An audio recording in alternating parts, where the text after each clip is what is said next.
La révolution Facebook ou encore 2.0 est une exposition qui retrace le renversement du régime de Ben Ali en Tunisie.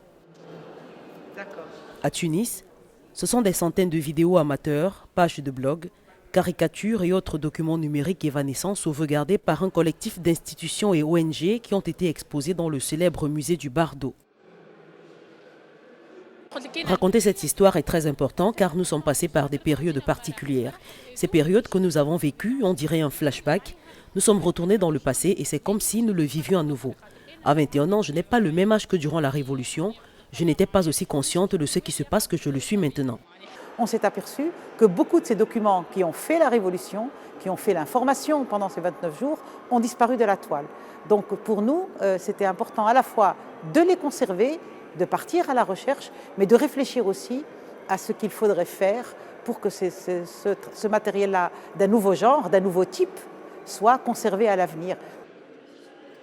Ici sont mises en exergue les vidéos des manifestants criant leur colère sous des tirs massifs de gaz lacrymogène.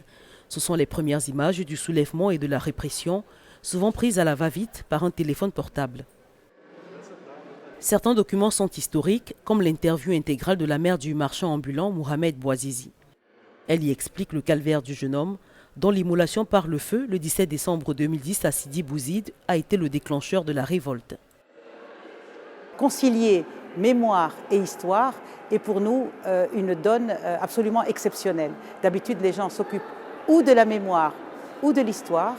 Eh bien, pour le travail de cette exposition, nous sommes en train de travailler sur ces deux plans qui sont bien, évidemment différents, mais il se trouve que là, ils sont complémentaires.